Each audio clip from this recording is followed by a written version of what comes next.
السلام عليكم ورحمة الله وبركاته. إن الحمد لله نحمده ونستعينه ونستغفره ونعوذ بالله من شرور أنفسنا ومن سيئات أعمالنا. من يهده الله فلا مضل له ومن يضلل فلا هادي له. وأشهد أن لا إله إلا الله وحده لا شريك له وأشهد أن محمدا عبده ورسوله أما بعد.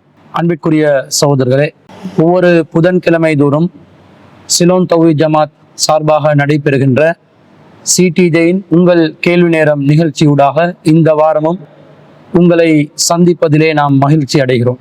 இந்த நிகழ்ச்சியை பொறுத்தவரையில் மார்க்க ரீதியான உங்களுடைய சந்தேகங்களுக்கு விடையளிக்கக்கூடியதாக நம் ஜமாத் சார்பாக நாம் தொடர்ச்சியாக நடத்தி வருகிறோம். 22வது வாரமாக இந்த வாரத்திலே நீங்கள் கேட்டிருக்கக்கூடிய கேள்விகளுக்கு பதிலளிப்பதற்கு முன்பதாக ஒரு அறிவிப்பை செய்து கொள்ளலாம் என நினைக்கின்றேன். என்ன அறிவிப்பு என்று சொன்னால், உங்கள் அனைவருக்கும் தெரியும், அல் குர்ஆனுக்கு முரண்படுகின்ற செய்திகள் தொடர்பாக சகோதரர் முஃபாரிஸ் ரஷாதியுடன் ஒரு கருத்து பரிமாற்றம் நடைபெற்று கொண்டிருப்பதை நீங்கள் அறிவீர்கள். அல் குர்ஆனுக்கு முரண்படும் செய்திகள் சம்பந்தமாக அறிஞர் பிஜே அவர்கள் முன்வைக்கின்ற மார்க்க ரீதியான கருத்துக்களை பல ஆண்டு காலமாக நாமும் பிரச்சாரம் செய்து வருகிறோம். ஒரு அறிவிப்பாளர் வரிசையிலே நம்பகமான செய்தி அல் குர்ஆனுடைய அடிப்படையான கருத்துக்களுக்கு மாற்றமாக இருந்தால் அதை நாங்கள் நிறுத்தி வைக்க வேண்டும். அந்த செய்தியின் அறிவிப்பாளர் வரிசை நம்பகமானதாக இருந்தாலும் கருத்து அல் குர்ஆனுடன் முரண்படுவதனால் வஹீயுடன் வஹீ முரண்படக்கூடாது, அப்படி முரண்பட்டால் அது வஹீ கிடையாது என்ற அடிப்படையில் அத்தகைய நம்பகமான அறிவிப்பாளர் வரிசையில் வந்தாலும் கருத்து ரீதியான பிரச்சனை குளறுபடிகள் இருப்பதனால ஒரு சில செய்திகளை நாங்கள் நிறுத்தி வைக்க வேண்டும் என்ற ஒரு நிலைப்பாட்டை நாம் அறிவித்து அதிலே மிக உறுதியான நிலையில் பிரச்சாரம் செய்து வருகிறோம். இந்த நிலைப்பாட்டுக்கு எதிராக பலரும் பலவிதமான விமர்சனங்களை அவ்வப்போது செய்து வருவார்கள். அவர்கள் விமர்சனம் செய்கின்ற ஒவ்வொரு சந்தர்ப்பத்திலும் அவர்களுடைய விமர்சனங்களுக்கான பதில்களை குர்ஆன் ஹதீஸிலிருந்து நாம் வெளியிட்டு வருகிறோம். அது மாத்திரமல்லாமல் தனிப்பட்ட முறையில் ஒவ்வொருவரும் ஒருதலை பட்சமாக தங்களை சார்ந்தவர்களுக்கு முன்னால் கருத்து பரிமாற்றங்களை செய்து கொண்டிருப்பதற்கு பதிலாக நேரடியாக மாற்று கருத்துள்ளவர்களுடன் ஒரு விவாத களத்திலே அதை சந்தித்து பேசினால்தான் பொதுமக்களுக்கு இந்த விஷயத்திலே ஒரு தெளிவான நிலைப்பாட்டை புரிந்து கொள்ளலாம் என்பதற்காக வேண்டி பலரையும் நாம் விவாதத்திற்கும் அழைத்திருக்கிறோம்.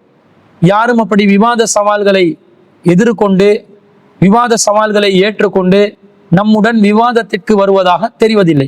அந்த வரிசையிலே சகோதரர் முஃபாரிஸ் ரஷாதியும் அல் குர்ஆனுக்கு முரண்படுகின்ற செய்திகள் சம்பந்தமாக பல விமர்சனங்களை முகநூல் வழியாக முன்வைத்து வந்தார். அவர் என்னென்ன வாதங்களை எல்லாம் முன்வைத்தாரோ அவற்றுக்கு குர்ஆன் சுன்னா அடிப்படையிலே நாம் பதிலளித்து விட்டு மற்றவர்களை விவாதத்திற்கு அழைப்பதை போன்று இவரையும் நாம் விவாதத்திற்கு அழைத்திருந்தோம்.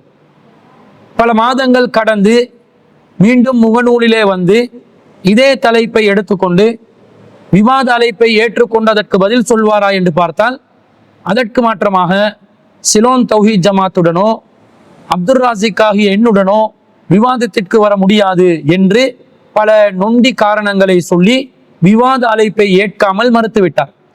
அவர் விவாத அழைப்பை ஏற்காமல் இருப்பதற்கு என்னென்ன காரணங்களை முன்வைத்தாரோ அது மார்க்க அடிப்படையிலே சரியான காரணங்கள் இல்லை.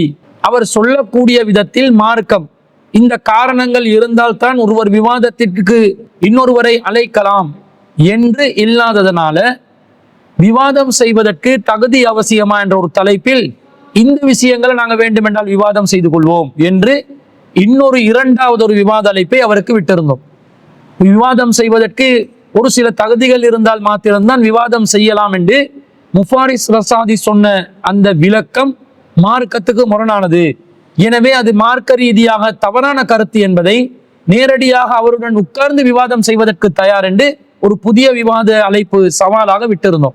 இந்த விவாதத்திற்காக வேண்டி சிலோன் தௌஹீத் ஜமாத்தின் தலைமையகத்திலே அக்டோபர் மாதம் 29ஆம் தேதி புதன்கிழமை காலை 10 மணிக்கு ஒரு விவாத ஒப்பந்தத்தை வைத்துக் கொள்ளலாம் என்று அவருக்கு திகதியையும் நாம் குறிப்பிட்டிருந்தோம். திகதியை குறிப்பிட்ட நேரத்தில் இந்த திகதியிலே ஏதாவது மாற்றம் இருந்தால், இடத்தில் மாற்றம் இருந்தால், நேரத்தில் மாற்றம் இருந்தால் அதை முன்கூட்டியே அறிவித்தால் இருதரப்புக்கும் வசதியான விதத்திலே அதை அமைத்துக் கொள்ளலாம் என்பதையும் சேர்த்துதான் அறிவித்திருந்தோம். ஆனால் அவர் அந்த இரண்டாவது விவாத அழைப்பையும் மறுத்துவிட்டார். நாம் ஒப்பந்தத்திற்காக வருவாரோ என்று காத்திருந்தோம். ஆனால் அவர் முதல் விவாத அழைப்பை ஏற்கவும் இல்லை, இரண்டாவது விவாத அழைப்பை ஏற்கவும் இல்லை. இன்று 29ஆம் தேதி காலையில 10 மணிக்கு அவர் வருகை தருவார் என்று எதிர்பார்த்திருந்த நிலையில் அவர் அதற்கு எந்த ஒரு பதிலும் சொல்லாமல் இவர்களுடன் விவாதம் செய்வது எந்த விதத்திலும் ஒரு பலனுள்ள காரியம் இல்லை என்று முன்கூட்டியே அவருடைய முகநூல்ல அறிவித்திருந்தார். நாம் இவருடைய விஷயத்துல என்ன அறிவிச்சிருந்தோம் என்று சொன்னா, இவர் விவாத ஒப்பந்தத்திற்கு குறித்த திகதியில் வரவில்லை என்று சொன்னால் இவரும் ஏனைய சலப்புகளை போன்று அசத்தியவாதி, தன்னுடைய கொள்கையிலே உறுதி இல்லாத ஒரு நிலையில் இருக்கிறார், புறமுதுகு காட்டி ஓடக்கூடியவர், வாய் சவடால் விடக்கூடியவர், தைரியம் இல்லாதவர், திராணி இல்லாதவர் என்பதை அவர் நிரூபித்து விட்டார் என்பதை நாங்கள் ஏற்கனவே அறிவித்திருந்தோம். சொன்னதை போன்று விவாத ஒப்பந்தத்திற்கு வராமல் தான் ஒரு திராணி இல்லாத, தைரியம் இல்லாத ஒரு கோழையாக இருக்கிறார், தான் கொண்ட சத்தியத்தை நிலைநிறுத்துவதற்கு சக்தி இல்லாத ஒருவராக, ஒரு அசத்தியவாதியாக, ஒரு வழிகேடராக இருக்கிறார் என்பதை அவர் நிரூபணம் செய்துவிட்டார். அதே நேரத்தில் அவர் அப்படி விவாத ஒப்பந்தத்திற்கு வரவில்லை என்றால் அடுத்த நாள், அதாவது அக்டோபர் மாதம் 30ஆம் தேதி அவர் என்னென்ன விஷயங்கள் எல்லாம் நம்மளை விமர்சித்தாரோ, நாம் கொண்ட இந்த சத்திய கொள்கைக்கு எதிராக, இந்த ஏகத்துவ தூய்மையான தௌஹீதுக்கு எதிராக என்னென்ன விமர்சனங்களை எல்லாம் முன்வைத்தாரோ அந்த ஒவ்வொன்றுக்கும் நாம் அக்குவேராக ஆணிவேராக பதிலளிப்போம் என்று நாம் அறிவித்திருந்தோம். அதே நேரத்தில் அவர் அறிஞர் பிஜே அவர்கள் மீதும் என் மீதும் நம்முடைய ஜமாத் மீதும் என்ன விமர்சனங்களை முன்வைத்திருந்தாரோ அந்த எல்லா விமர்சனங்களுக்கும் வரிக்கு வரி நாம் பதில் வழங்குவோம் என்றும் அறிவித்திருந்தோம். அந்த அடிப்படையில இன்ஷா அல்லாஹ் நாளைய தினம் இரவு 8 மணிக்கு சகோதரர் முஃபாரிஸ் ரசாதியின் உளறல்களுக்கான, தடுமாற்றங்களுக்கான, அசத்திய கொள்கைக்கான மொத்த மறுப்பை இன்ஷா அல்லாஹ் நாம் வெளியிட இருக்கிறோம் என்பதை இந்த நிகழ்ச்சியிலே முதல் அறிவிப்பாக நாம் அறிவித்துக் கொள்கிறோம். இப்ப நாங்கள் நம்முடைய கேள்வி பதில் நிகழ்ச்சிக்கு செல்வோம். ஒரு சகோதரர் கேள்வி ஒன்றை கேட்டிருக்கிறார். என்ன கேள்வி என்றா, குளிப்பு கடமையான நிலையில் தடுமல், இருமல் மற்றும் சளி போன்ற காரணங்களினால் உழு செய்து கொண்டு தொழலாமா என்று கேட்டிருக்கிறார். அதாவது குளிப்பு கடமையான ஒரு நிலை ஏற்பட்டால், ஒரு நோய் காரணமாக சளி, தடுமல், இருமல் அல்லது அந்த குளித்து விட்டால் தனக்கு நோய் அதிகரித்து விடும் என்ற ஒரு ஆபத்தான ஒரு நிலை இருந்தால் அதற்கு பகரமாக உழு செய்து கொண்டு தொழலாமா என்று கேட்கிறார். இந்த உழு செய்து கொண்டு தொழலாம் என்பதற்கு மார்க்கத்தில் எந்த ஒரு ஆதாரமும் இல்லை. குளிப்பு கடமை என்று சொன்னால் நாங்கள் குளித்து விட்டு தான் தொழ வேண்டும். உழு கடமையாகிற இடத்துல உழு செய்து விட்டு தான் நாங்கள் தொழ வேண்டும். அப்ப குளிப்பு கடமையான நிலைக்கு பரிகாரமாக மார்க்கம் உழுவை சொல்லி இருந்தால் தான் உழுவை செய்து கொள்ள வேண்டும். ஆனா அப்படி மார்க்கம் சொல்லி இருக்குதான்னு பார்த்தா, கடமையான குளிப்பில் இருப்பவர் குளிப்பதற்கு அசௌகரியமான ஒரு நிலையை அடைந்தால் அவர் குளிப்பதற்கு பதிலாக உழு செய்து கொள்ள வேண்டும் என்று மார்க்கத்துல எங்கேயும் சொல்லப்படவில்லை. அதற்கு மாற்றமாக குளிப்பு கடமையான ஒருவர் குளிப்பதற்கு பதிலாக பரிகாரமாக, மாற்று வழியாக தயமும் செய்து கொள்ளலாம் என்று அல்லாஹ் திருக்குர்ஆன்ல 4வது அத்தியாயத்துல 43வது வசனத்துல சொல்கிறான். எப்படி சொல்கிறான்? யா அய்யுஹல்லதீன ஆமனூ, நம்பிக்கை கொண்டவர்களே, லா தக்ரபு ஸலாத்த வ அன்தும் சுகாரா ஹத்தா தஅலமு மா தகூலுன, நீங்கள் போதையாக இருக்கும்போது நீங்கள் சொல்வது உங்களுக்கு விளங்கும் வரைக்கும் நீங்கள் தொழுகைக்கு நெருங்காதீர்கள் என்று அல்லாஹ் சொல்றான். இது ஆரம்பத்துல போதையில யார் இருந்தாங்களோ அவங்களுக்கு இருந்த ஆரம்ப நிலை. பிறகு இந்த சட்டம் மாறிடுச்சு, முற்றிலும் முழுதாக மது தடை செய்யப்பட்டதாக, போதை தடை செய்யப்பட்டதாக அல்லாஹ் ரப்புல் ஆலமீன் ஆக்கிவிட்டார். அதற்கு பிறகு அல்லாஹ் சொல்கிறான், வலா ஜுனுபன் இல்லா வாபிரி சபீலின் ஹத்தா தகுத்தசிலு, நீங்கள் குளிப்பு கடமையான நிலையில் இருந்தால் குளித்து கொள்ளும் வரைக்கும் தொழுகைக்கு நீங்கள் நெருங்கக்கூடாது. ஆனால் நீங்கள் வளமையாக உங்களுடைய பாதைய பள்ளிவாசலூடாக கடந்து செல்லக்கூடிய நிலையில் இருந்தாலே தவிர என்று அல்லாஹ் சொல்கிறான். வ இன் குன்தும் மர்லா அவ் அலா சஃபரின், நீங்கள் நோயாளியாகவோ பயணத்திலோ இருந்தால், அவ் ஜா அஹதும் மின்கும் மினல் காயிதி, உங்களில் யாராவது ஒருவர் கழிவறைக்கு சென்று வெளியே வந்தால், அவுலா மஸ்துமுன் நிசா, நீங்கள் உடலுறவின் மூலம் பெண்களை தீண்டினால், ஃபலம் தஜிது மா அன், உங்களுக்கு தண்ணீர் கிடைக்காவிட்டால், ஃபதயம்மமு ஸஈதன் தய்யிபன், நீங்கள் தூய்மையான மண்ணை தொட்டு தயமும் செய்து கொள்ளுங்கள் என்று அல்லாஹ் தஆலா சொல்கிறான். அப்ப குளிப்பு கடமையான நிலையில் ஒருவர் இருந்தால் குளித்துக் கொள்வதற்கு பதிலாக அவருக்கு வந்து தயமும் என்ற அந்த கடமையை நிறைவேற்றி கொள்ளலாம் என்று அல்லாஹ் இங்கே அனுமதி தந்து விட்டார். அப்போ ஒருத்தருக்கு நோயாளியா இருக்கிறாரு அல்லது ஒரு பயணத்துல இருக்கிறாரு. இந்த நிலையில அவருக்கு வந்து குளித்துக் கொள்வதற்கு தண்ணீர் இல்லாத ஒரு சிரமமான நிலை ஏற்பட்டால் அதற்கு பரிகாரமாக அல்லாஹ் தாலா உழு செய்து கொள்ள சொல்லவில்லை, தயமும் செய்து கொள்ளுமாறு சொல்கிறான். தூய்மையான மண்ணை தொட்டு முன்கையிலும் முகத்திலும் தடவுவதுதான் தயமும் என்பது.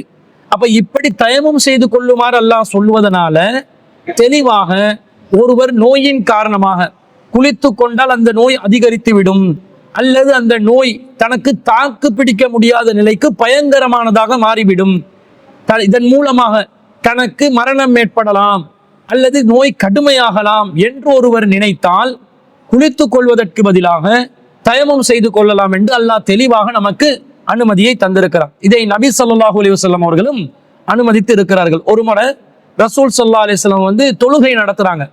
ஆனா ஒரு மனிதர் தொழாமல் ஒதுங்கி இருக்கிறார். அன்ன ரசூலுல்லாஹி ஸல்லல்லாஹு அலைஹி வஸல்லம் ரஆ ரஜுலன் முஅ்தஸிலன், ஒரு மனிதர் தொழுகைக்கு கலந்து கொள்ளாமல் தனியாக வெளியே இருப்பதை நபி ஸல்லல்லாஹு அலைஹி வஸல்லம் கண்டார்கள்.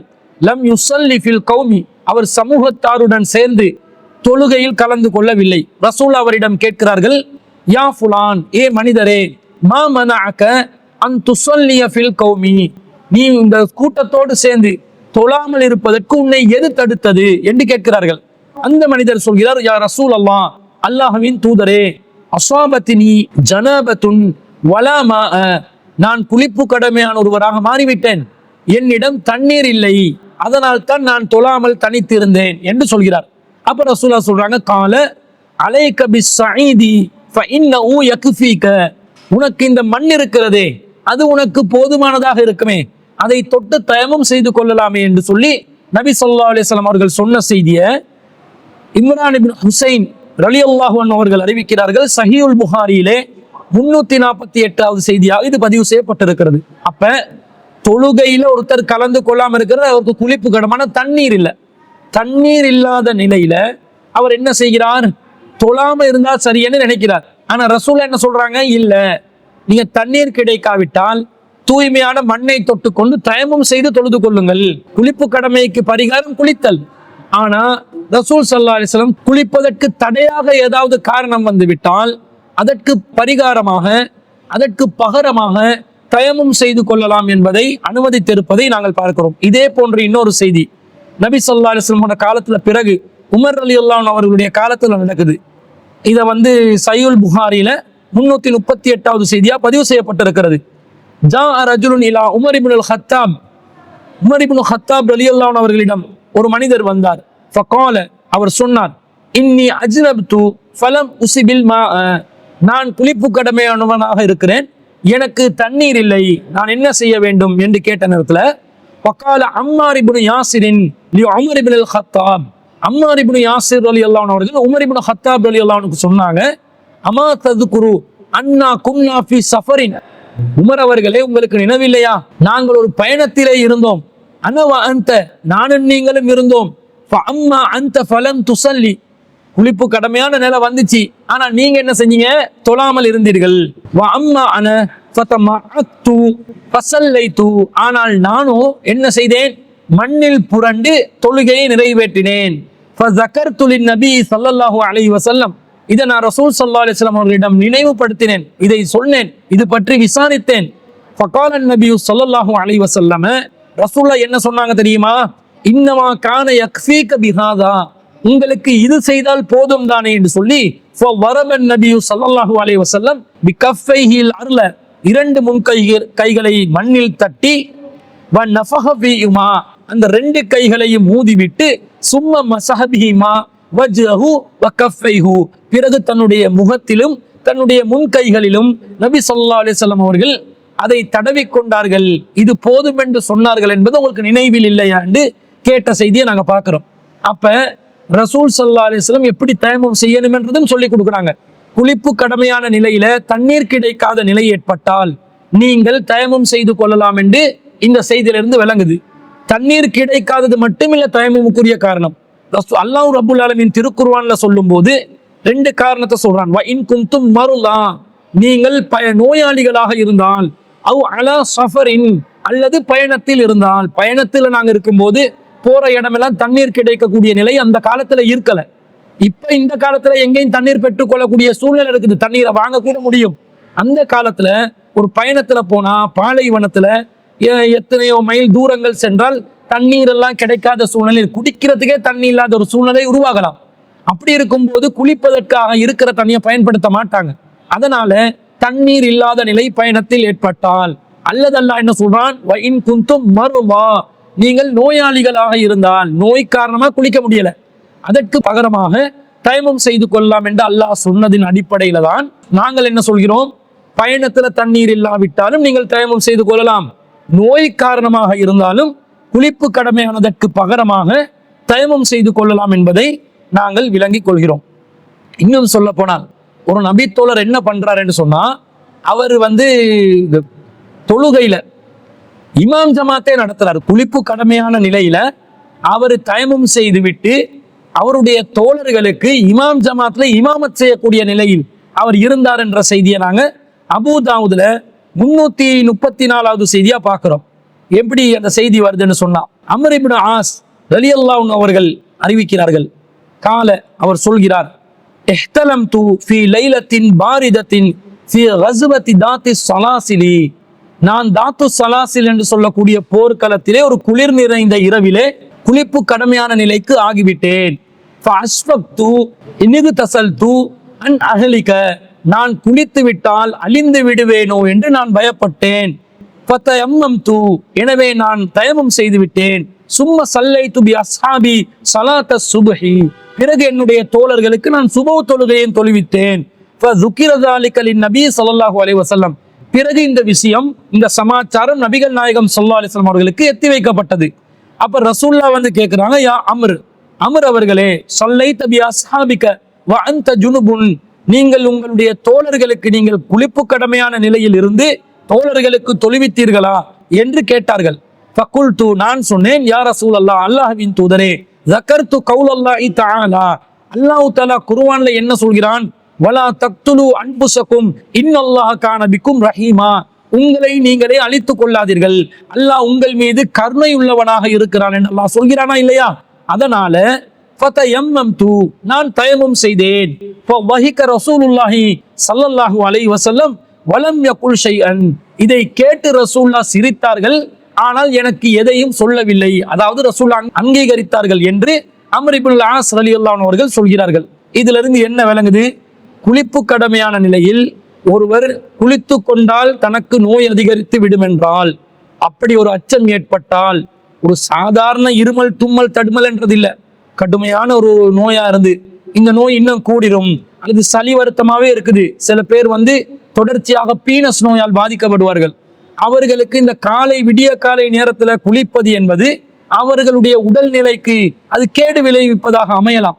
இந்த மாதிரி சூழ்நிலையில் இருந்தாலோ, அல்லது குளிப்பதனால் ஒருத்தருக்கு ஆஸ்மா நோய் வந்துடும், அது அதிகரித்து விடும், மூச்சு திணறல் ஏற்பட்டு விடும், அந்த மாதிரி பயங்கரமான ஒரு சூழ்நிலை ஏற்பட்டால், குளிப்பதற்கு முடியாத ஒரு சூழ்நிலையாக இருந்தால் அதற்கு பதிலாக தயமம் செய்து கொள்ளலாம் என்பதை இஸ்லாமிய மார்க்கம் நமக்கு அங்கீகரித்திருக்கிறது. இந்த சலுகையை மனசாட்சியின் அடிப்படையில் சரியான முறையில் பயன்படுத்தி கொள்ளலாம். அப்படி குளிப்பு கடமையான நிலையில தயமம் செய்யக்கூடிய நிலைக்கு வந்தால் நாங்க தொழுவது மட்டுமில்ல, பிறருக்கும் தொழுவிக்கலாம் என்பதும் நபிகள் நாயகம் ஸல்லல்லாஹு அலைஹி வஸல்லம் அவர்கள் அனுமதித்திருப்பதிலிருந்து நாங்கள் அறிந்து கொள்கிறோம். எனவே அந்த சகோதரர் ஒரு சாதாரண தடுமலாக இருமலாக பார்க்காமல், தாங்கி பிடிக்க முடியாது என்ற இந்த செய்தியில கடைசியா சொன்ன அபூதாவுதுல வரக்கூடிய செய்தியில அந்த நபி தோழர் என்ன சொல்கிறார், வலா தக்துலு அன்ஃபுஸகும், உங்களை நீங்கள் கொலை செய்து விடாதீர்கள், நான் அப்படி குளிச்சுட்டேன்டா என்னைய நான் கொலை செய்யற அளவுக்கு ஒரு பாவமா அது மாறிடும், அது தற்கொலையா போயிடுமோ, என்ற உயிருக்கு ஆபத்தா வந்துருமோ என்ற நிலையில தான் நான் இப்படி செஞ்சேன் என்று தான் ரசூல் அங்கீகரிக்கிறாங்க. அந்த மாதிரி கடும் சிரமமான ஒரு சூழ்நிலையாக இருந்தால் அவர் குளிப்பதற்கு பதிலாக தயமம் செய்து கொண்டு தாராளமாக கடமையான தொழுகையை நிறைவேற்றலாம் என்பதை அல்லாஹு ரப்புல் ஆலமீனும் அல்லாஹ்வின் தூதர் ஸல்லல்லாஹு அலைஹி வஸல்லம் அவர்கள் அனுமதித்திருப்பதிலிருந்தும் நாங்கள் விளங்கிக் கொள்கிறோம். எனவே அதை பார்த்து சூழ்நிலைகளுக்கு ஏற்ற மாதிரி மனசாட்சி அடிப்படையில அந்த விஷயங்களை தீர்மானித்துக் கொண்டு செய்து கொள்ள வேண்டும். இன்னொரு சகோதரர் MAM உசைன் என்ற சகோதரர் ஒரு கேள்வியை கேட்கிறார். என்ன கேட்கிறாருண்டா, தொழும் போது மிஸ்வாக் செய்வது நபி வழியா எப்படி மிஸ்வாக் செய்ய வேண்டும் என்று கேட்கிறார். அதாவது ஒரு தொழுகிற நேரத்துல அவர் என்ன கேட்கிறாருன்னா, தொழுகின்ற நேரத்தில் மிஸ்வாக் செய்யணுமா, அது சுன்னத்தா என்று கேட்கிறார். ஏண்டா சில பேர் என்ன செய்யறாங்கடா, பள்ளி வாசல்கள்ல இகாமத் சொன்ன உடனே சப்புல வந்து நின்று கொண்டு மிஸ்வாக் குச்சியை எடுத்து பல்ல தொலைக்கிட்டு அந்த எச்ச விழுங்கிட்டு மிஸ்வாக் குச்சி எடுத்து பைக்குள்ள போட்டுக்கொள்றாங்க. இந்த மாதிரி ஒரு நடைமுறை நாம் சமூகத்தில் பார்க்கிறோம். இதற்கு மார்க்கத்தில் அனுமதி இருக்குதா, இப்படி செய்யலாமா என்றதுதான் கேட்கிறார். அப்படி தொழும் போது மிஸ்வாக் செய்ய சொல்லி இஸ்லாம் மார்க்கத்துல சொல்லி இருக்குதா என்றுதான் கேட்கிறாரு. பொதுவாக மிஸ்வாக் செய்வது என்பது, சிவாக் செய்வது என்பது, பல் துலக்குதல் என்பது நபி வழியில் உள்ள ஒரு விஷயம்தான். பொதுவா நாங்க பல் துலக்க வேண்டும். ரசூல் ஸல்லல்லாஹு அலைஹி வஸல்லம் அவர்கள் அதிகமாக பல் துலக்குவதை நமக்கு வலியுறுத்தி இருக்கிறார்கள். ரசூல் ஸல்லல்லாஹு அலைஹி வஸல்லம் அவர்கள் வீட்டுக்கு சென்றால் பல் துலக்குவார்கள், உலு செய்வதற்கு முன்பதாக பல் துலக்குவார்கள். இப்படி பல சந்தர்ப்பங்கள்ல பல் துலக்குவதை இந்த இஸ்லாமிய மார்க்கத்தில் ரொம்ப வலியுறுத்தப்பட்டு இருக்கிறது. அது எதை வைத்து பல் துலக்க வேண்டும் என்றது கருத்து வேறுபாடு இருக்குது.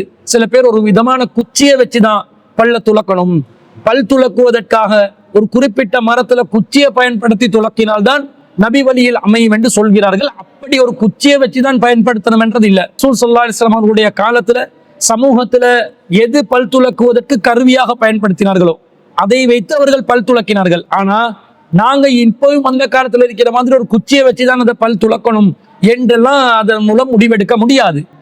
பல் துலக்குவதற்காக பயன்படுத்துகின்ற உபகரணத்துக்கு பேரு மிஸ்வாக் என்பது. எனவே மிஸ்வாக் என்பதை நாங்கள் இந்த நவீன காலத்துல ஒரு டூத் பிரஷ் ஊடாக மிஸ்வாக் செய்து கொள்ளலாம், அதுக்கு டூத் பேஸ்டும் சேர்த்து பயன்படுத்தி கொள்ள வேண்டும். அல்லது ஏதோ ஒரு விதத்துல பல் துலக்குவதற்கு ஒரு கருவியை பயன்படுத்தி பல் துலக்கினால் இந்த மிஸ்வாக் செய்த சிவாக்கு செய்த அந்த நபி வழியை நாங்கள் அடைந்து கொள்கிறோம். ஆனா இப்ப கேள்வி என்னன்னு சொன்னா, இந்த பல் துலக்குவது ஒவ்வொரு தொழுகையில சஃபுல நின்று கொண்டு செய்யணுமா என்ற மாதிரி கேட்கிறாங்க. ஏன் இப்படி கேட்கிறாங்கன்னா, இந்த மாதிரி ஒரு கருத்துல ஒரு ஹதீஸ் வருது. எப்படி வருதுன்னா, ரசூல் ஸல்லல்லாஹு அலைஹி வஸல்லம் அவர்கள் சொன்னதாக அபூ ஹுரைரா ரலியல்லாஹு அன்ஹு அவர்கள் அறிவிக்கிறார்கள். லௌலா அன் அஷுக்க அலா உம்மதி, என்னுடைய சமூகத்திற்கு சிரமம் தந்ததாக இல்லை என்று சொன்னால், அவ் அலன் நாசி, அல்லது மனிதர்களுக்கு நான் சிரமத்தை ஏற்படுத்துகிறேன் என்ற அச்சம் மாத்திரம் இல்லாவிட்டால், லா அமர்துஹும் பிஸ் சிவாக்கி, ஒவ்வொருத்தருக்கும் சிவாக் செய்வதை நான் கட்டாயப்படுத்தி இருப்பேன், கட்டளையிட்டிருப்பேன். மா குல்லி சலாத்தின், ஒவ்வொரு தொழுகையின் போதும் சிவாக் செய்வதை நான் கட்டாயப்படுத்தி இருப்பேன் என்று ரசூல் ஸல்லல்லாஹு அலைஹி வஸல்லம் அவர்கள் சொன்னதாக ஒரு செய்தி புகாரியில 887வது செய்தியாக பதிவு செய்யப்பட்டிருக்கிறது.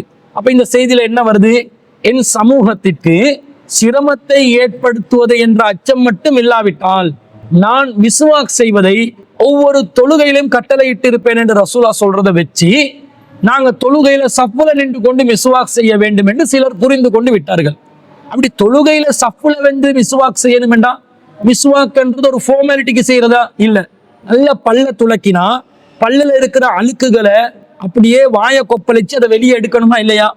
அந்த பல் துலக்கும் போது சுரக்கக்கூடிய எச்சில்களை வெளியில் துப்ப வேண்டுமா இல்லையா? அப்ப தொழுகையில சிவாக் செய்யும் சொல்லி ரசூலா சொல்லி இருக்கிறாங்கன்றத நேரடியா அப்படியே புரிஞ்சு கொள்றதா? அப்படி நேரடியா புரிஞ்சு கொண்டா இஸ்லாம் தூய்மையை வலியுறுத்திய ஒரு மார்க்கமாக இருக்கும் போது இந்த வழிகாட்டல் தூய்மைக்கு எதிரானதாக மாறிவிடும் என்பதை கூட சிந்திக்காமல் சஃப்ல வந்து நின்று கொண்டு பல்ல துலக்கிட்டு, நீங்க பல்லுல இருந்த அழுக்குகளை தானே துலக்குறீங்க, அந்த எடுத்து அப்படியே எச்சா விழுங்கினா சரி வருமா? மீண்டும் அசுத்தமாகுதா இல்லையா? வாய்க்குள்ள மீண்டும் அது போகுதா இல்லையா? உங்க உடம்புக்குள்ள வந்து அந்த அழுக்குகள் சேருதா இல்லையா?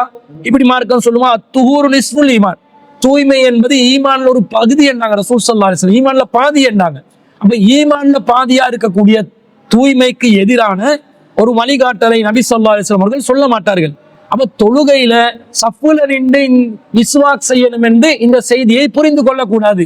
அதற்கு மாற்றமாக எப்படி புரிந்து கொள்ள வேண்டும் என்பதற்கு வேறொரு அறிவிப்பு வருது, வேறொரு ரிவாயத்து வருது. இந்த செய்தியை எப்படி நாங்கள் புரிந்து கொள்ள வேண்டும் என்பதற்கு அந்த செய்தி உதவுகிறது. அது என்ன செய்தி என்றா, இதே அபூ ஹுரைரா ரலியல்லாஹு அன்ஹு அவர்கள் அறிவிக்கக்கூடிய செய்தி முஸ்னத் அஹ்மதுல 9548வது செய்தியாக பதிவு செய்யப்பட்டிருக்கிறது. என்ன வருது, கால நபி ஸல்லல்லாஹு அலைஹி வஸல்லம் அவர்கள் சொன்னார்கள், லௌலா அன் அஷுக்க அலா உம்மதி, எனது சமூகத்திற்கு சிரமத்தை தருகிறேன் என்ற அச்சம் மாத்திரம் இல்லாவிட்டால், லா அமர்துஹும், அவர்களுக்கு நான் கட்டளையிட்டிருப்பேன், பிஸ் சிவாக்கி, பல் துலக்குமாறு கட்டளையிட்டிருப்பேன், மஅ குல்லி வுதுஇன், ஒவ்வொரு உலுவின் போது என்று ரசூல் ஸல்லல்லாஹு அலைஹி வஸல்லம் சொல்றாங்க. அப்போ ஒவ்வொரு உலுவின் போதுதான் மிஸ்வாக் செய்ய வேண்டும் என்பது இந்த செய்தியிலிருந்து நாங்கள் விளங்கிக் கொள்கிறோம். புகாரியில வரக்கூடிய 887வது செய்தியில என்ன சொல்லப்படுது? மஅகுல்லி ஸலாத்தின், ஒவ்வொரு தொழுகையின் போதும் என்று வருகிறது. அஹ்மதுல 9548வது செய்தியில என்ன வருது? மஅகுல்லி வுதுஇன், ஒவ்வொரு உலுவின் போதும் என்று வருகிறது. அப்ப இந்த தொழுகையின் போதும் என்பதை எப்படி புரிந்து கொள்ள வேண்டும்? தொழுகைக்கு முன்பதாக செய்கின்ற உலுவின் போது என்று புரிந்து கொள்ள வேண்டும். அப்ப மிஸ்வாக் என்பது சஃப்புல நின்று செய்த ஒரு காரியம் இல்லை. அது சஃப்புக்கு வருவதற்கு முன்பதாக, தொழுகைக்கு வருவதற்கு முன்பதாக உலுவ செய்யணுமா இல்லையா? அந்த உலுவ செய்கின்ற நேரத்தில் உலுக்கு முன்பதாக செய்யக்கூடிய ஒரு பிரத்யேகமான அமலாக பல் துலக்குதல் இருக்கிறது என்பதை தான் அந்த ஹதீஸில் ரசூல் ஸல்லல்லாஹு அலைஹி வஸல்லம் அவங்க சொல்லியிருக்கிறாங்கன்றதை நாங்கள் அஹ்மதுல வரக்கூடிய ஹதீஸை வைத்து புரிந்து கொள்கிறோம். அதுதான் தூய்மைக்கு ஏற்புடைய வழிமுறையாகவும் இருக்கிறது. அதே நேரத்துல உலுவுல ஒரு அம்சமாக பல் துலக்குதல் வருமா என்று கேட்டா, உலுவின் ஒரு அம்சமாக பல் துலக்குதல் வராது. ஏனென்றால் சஹீஹ் முஸ்லிம்ல 1233வது செய்தியில நபி ஸல்லல்லாஹு அலைஹி வஸல்லம் அவங்க சொல்றாங்க, சும்ம ரஜஅ இலல் பைத்தி, ரசூல வீட்டுக்கு போறாங்க, ஃபதஸவ்வக, ரசூல பல் துலக்கினார்கள், வதவல்ல, ரசூல் ஸல்லல்லாஹு அலைஹி வஸல்லம் அவர்கள் வுலூ செய்தார்கள் என்ற ஒரு ஹதீஸ் வருது. ரசூல்லா ஒரு காரியத்தை நிகழ்த்திட்டு வீட்டுக்கு போறாங்க. வீட்டுக்கு போயிட்டு ரசூல்லா பல்ல துலக்கி பிறகு வுலூ செய்தார்கள் என்று வருது. இப்போ பல்ல துலக்கிட்டு தான் ரசூல்லா வுலூ செய்தார்கள் என்றா, பல் துலக்குதல் என்பது உலுவின் ஒரு அம்சமும் இல்லை. உலு என்பது தனி அமல், சிவாக்கி என்பது ஒரு பிரத்யேகமான தனியான அமல். தொழுகைக்கு முன்பு உலு செய்ய வேண்டும், உலுவுக்கு முன்பு சிவாக் செய்ய வேண்டும் என்பதுதான் நபிகள் நாயகம் ஸல்லல்லாஹு அலைஹி வஸல்லம் அவர்கள் காட்டி தந்த ஒழுங்குமுறையாக இருக்கிறது. எனவே ஒருவர் ஒவ்வொரு தொழுகையிலும், ஃபர்லான தொழுகையில உலு செய்வதற்கு முன்பதாக பல்லை துலக்கிவிட்டு உலு செய்துவிட்டு தொழுது கொள்ள வேண்டும் என்ற வழிகாட்டல் தான் இந்த அனைத்து செய்திகளையும் ஒன்றிணைத்து பார்க்கும் போது கிடைக்கக்கூடிய விளக்கமாக இருக்கிறது.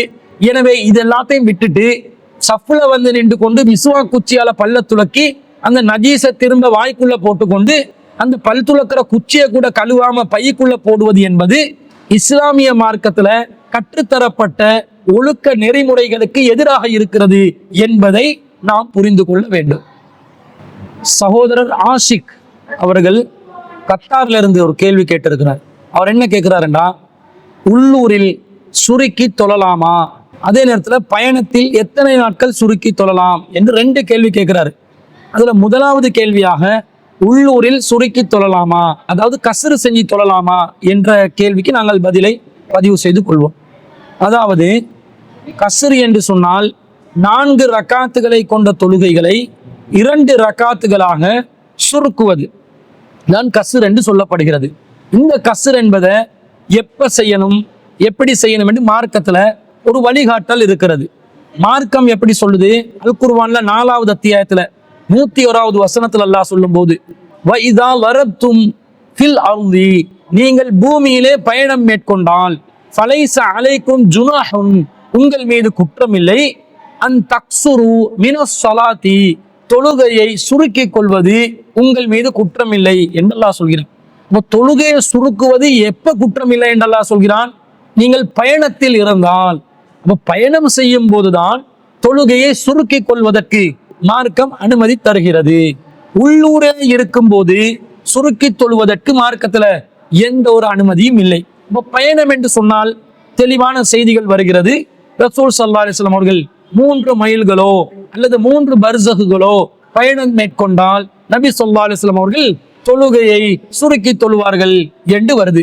அப்ப ரசூல் ஸல்லல்லாஹு அலைஹி வஸல்லம் அவர்கள் 3 மைல்கள் அல்லது 3 பர்ஸகுகள் என்று வந்தா, 3 பர்ஸக் என்ற அளவை நாங்கள் எடுத்துக்கொள்ளும் போது 3 பர்ஸக் என்பது அன்றைய காலத்துல அரபிகள் பயணத்தின் தொலைவை அழைப்பதற்கு பயன்படுத்திய அளவுகோலின்படி நவீன காலத்துல 25 கிலோமீட்டருக்கு நெருக்கமான ஒரு தூரமாக இருக்கிறது. அப்ப 25 கிலோமீட்டர் தூரம் உள்ள ஒரு பயணமாக இருந்தால் நாங்கள் நம்முடைய ஊர் எல்லையை தாண்டிய பிறகு கஸ்ரு செய்து தொழலாம் என்பதுதான் மார்க்கத்துல நமக்கு கிடைக்கக்கூடிய விளக்கம்.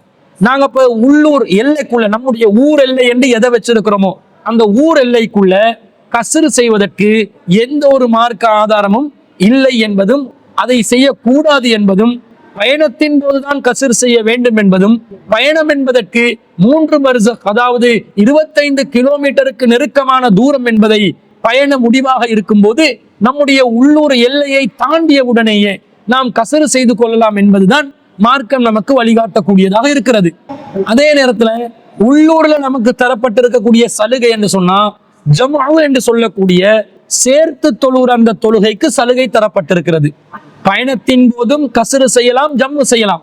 ஆனா உள்ளூரில் இருக்கும் போது கஸ்ரு செய்ய முடியாது, ஜம்உ மாத்திரம் செய்வதற்கு நமக்கு அனுமதி இருக்கிறது. எப்படி செய்தி வருதுண்டா, சஹீஹுல் புகாரியிலே 543வது செய்தியாக அப்துல்லா இப்னு அப்பாஸ் ரலியல்லாஹு அன்ஹு அவங்க அறிவிக்கிறாங்க, அன்னன் நபிய ஸல்லல்லாஹு அலைஹி வஸல்லம் ஸல்லா பில் மதீனதி ஸபஅன் வ தமானியல் லுஹ்ர வல் அஸ்ர. நபிகள் நாயகம் ஸல்லல்லாஹு அலைஹி வஸல்லம் அவர்கள் மதீனாவிலே 8 ரக்காத் லுஹர் அஸ்ரையும் வல் மக்ரிப் வல் இஷா 7 ரக்காத் மக்ரிப் இஷாவையும் சேர்த்து தொழுதார்கள் என்ற செய்தி வருது. அப்ப இந்த அய்யூப் என்ற அறிவிப்பாளர் ஒருத்தர் கேட்கிறார், லஅல்லஹு ஃபீ லைலத்தின் மதீரத்தின், அது மழை பொழிந்த ஒரு இரவில் நடந்ததா, ஒரு நாளில் நடந்ததா என்று கேட்கும் போது அறிவிப்பாளர் சொல்கிறார், கால அசா, ஆம் அப்படியாக இருக்கலாம் என்று சொன்னதாக இந்த செய்தியில வருது. அப்ப உள்ளூரில் இருக்கும் போது நபி ஸல்லல்லாஹு அலைஹி வஸல்லம் அவர்கள் 8 ரக்காத் லுஹர் அஸ்ர் ரெண்டையும் சேர்த்து தொழுகிறாங்க. அதே போன்று 7 ரக்காத் மக்ரிப் இஷா ரெண்டையும் சேர்த்து தொழுந்திருக்கிறாங்க. அப்போ உள்ளூர்ல சில சந்தர்ப்பங்களில் இந்த சலுகையை நாம் பயன்படுத்தி கொள்ளலாம். அதே நேரத்துல சஹீஹ் முஸ்லிம்ல 1267வது செய்தி அப்துல்லா இப்னு அப்பாஸ் ரலியல்லாஹு அன்ஹு அவங்க அறிவிக்கிறாங்க, ஸல்லா ரசூலுல்லாஹி ஸல்லல்லாஹு அலைஹி வஸல்லம், ரசூல் ஸல்லல்லாஹு அலைஹி வஸல்லம் அவர்கள் தொழுதார்கள் அல்-லுஹ்ர வல் அஸ்ர, லுஹர் தொழுகையும் அஸ்ர் தொழுகையும் தொழுதார்கள், ஜமீஅன் ஒன்றாக சேர்த்து தொழுதார்கள், வல் மக்ரிப் வல் இஷா ஜமீஅன், மக்ரிபையும் இஷாவையும் ஒன்றாக சேர்த்து தொழுதார்கள், ஃபீ கைரி ஹௌஃபின், அச்சமான சூழ்நிலை இல்லாத நிலையில், வலா சஃபரின், பயணத்தில் இல்லாத நிலையில் மக்ரிப் இஷாவையும் லுஹர் அஸ்ரையும் ரசூலுல்லாஹி ஸல்லல்லாஹு அலைஹி வஸல்லம் அவர்கள் சேர்த்து தொழுதிருக்கிறார்கள் என்று தெளிவாக இந்த செய்தியில வருது.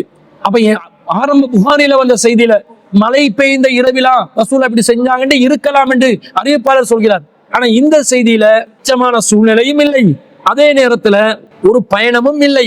இந்த 2 காரணங்கள் இல்லாமலேயே உள்ளூரில் நபி ஸல்லல்லாஹு அலைஹி வஸல்லம் அவர்கள் ஜம்உ செய்து தொழுதிருக்கிறார்கள் என்ற செய்தியிலிருந்து ஜம்உ செய்து தொழுவது உள்ளூரில் ஒரு சலுகையாக பயன்படுத்தப்பட்டிருக்குது. ஆனா இதை வளமையான வாடிக்கையாக நாம் செய்து கொண்டு இருக்கக்கூடாது. வளமையான நிகழ்வாக செய்தால் தொழுகை நேரம் குறிக்கப்பட்ட கடமை என்று அல்லாஹ் குர்ஆன்ல சொல்கிறான், அது அதற்கு மாற்றமாக மாறிவிடும். அல்லாஹ் எப்படி சொல்றான் என்றா, அல் குர்ஆன்ல 4வது அத்தியாயத்துல 103வது வசனத்துல, இன்ன ஸலாத்த, தொழுகை என்பது கானத் அலல் முஃமினீன கிதாபம் மௌகூதா, தொழுகை என்பது மூமின்களுக்கு நேரம் விதிக்கப்பட்ட ஒரு கடமையாக இருக்கிறது என்று சொல்கிறான். அப்ப தொழுகை நேரம் குறிக்கப்பட்ட கடமைன்னா அந்தந்த வக்துல தான் தொழணும்.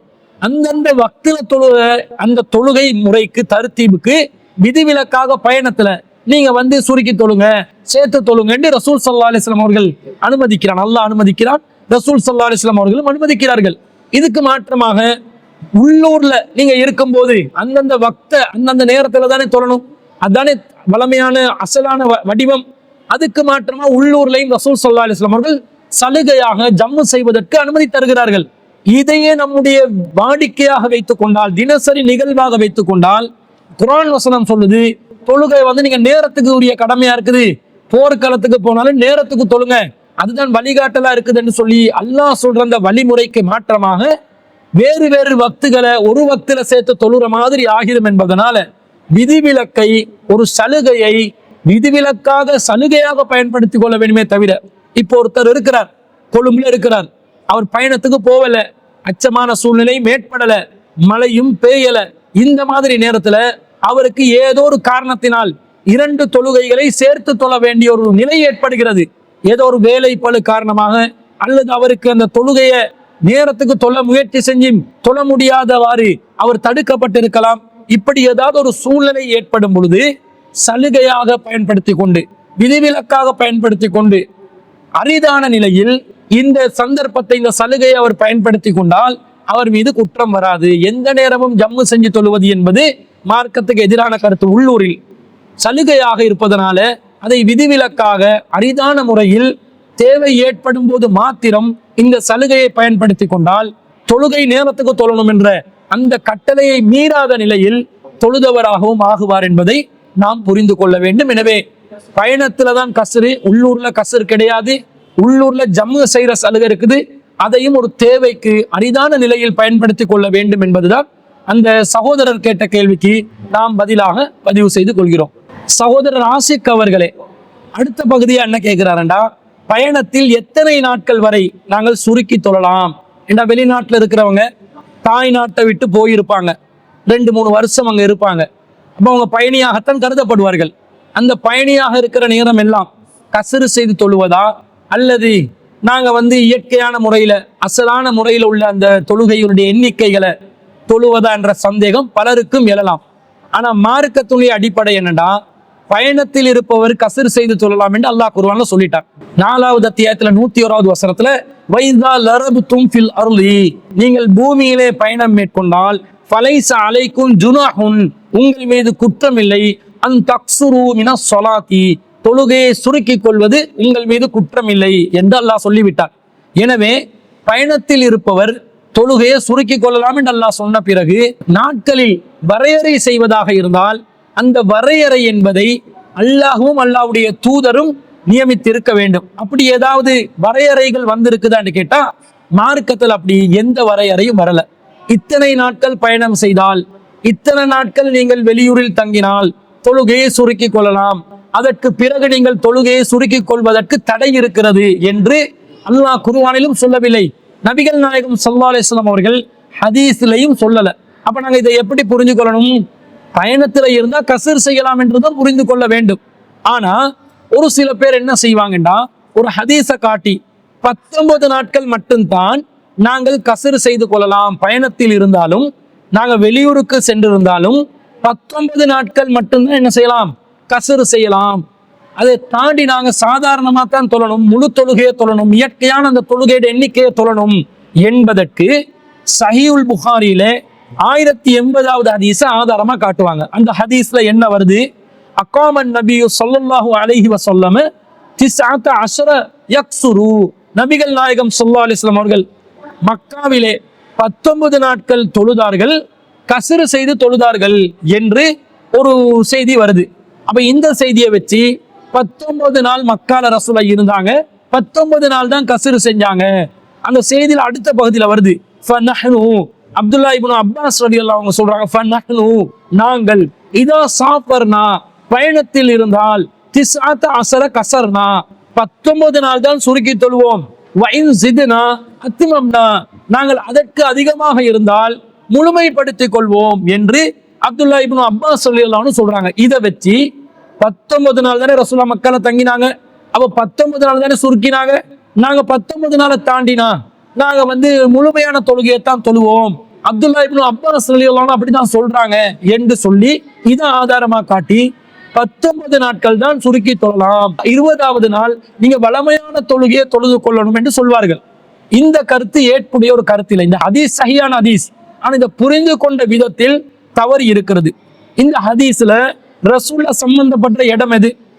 ஹதீஸ்ல முதல் பகுதியில தான் சம்பந்தப்படுறாங்க. அகாமன் நபியு ஸல்லல்லாஹு அலைஹி வஸல்லம் 19 யக்ஸுரு, ரசூலுல்லாஹ் 19 நாட்கள் சுருக்கி தொழுதார்கள் என்று வருது. ரசூலுல்லாஹ் நீண்ட நாள் பயணம் செய்திருந்தால் அது மதீனால இருந்து மக்காக்கு வந்த பயணம் தான். 19 நாட்கள் ரசூலுல்லாஹ் மக்கால தங்கினாங்க, 19 நாளும் நபி ஸல்லல்லாஹு அலைஹி வஸல்லம் அவர்கள் கஸ்ர் செய்துதான் தொழுதிருக்கிறார்கள். ரசூலுல்லாஹ் மக்கால தங்கின மொத்த நாட்களுமே கஸ்ர் செய்துதான் தொழுதிருக்கிறார்கள். ரசூலுல்லாஹ் 20 நாள் தங்கியிருந்தா 20 நாள் கஸ்ர் செய்திருப்பார்கள், 30 நாள் தங்கியிருந்தா 30 நாட்கள் கஸ்ர் செய்திருப்பார்கள். இல்ல 19 நாங்க ஒரு எல்லையாக வரையறையாக எடுக்க வேண்டும் என்றிருந்தால் ரசூலுல்லாஹ் என்ன சொல்லியிருப்பாங்க? நான் 19 நாட்கள் தங்கினேன், நீங்களும் எங்க பயணம் போனாலும் 19 நாள் தங்கினால் தான் கஸ்ர் செய்யணும், 20வது நாள்ல நீங்க சாதாரணமா தான் தொழணும் என்று ரசூலுல்லாஹ் உத்தரவு போட்டு இருப்பாங்களா இல்லையா? உத்தரவு போடல. இதுல இருந்து என்ன விளங்குது?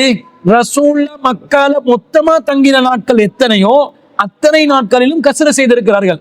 அப்ப அத்தனை நாட்களும் கஸ்ரு செய்யலாம் என்பது விளங்குதே தவிர 19க்குள்ள அதை சுருக்கி கொள்ளணும் என்பதற்கு இந்த செய்தியில எந்த ஒரு ஆதாரமும் இல்லை.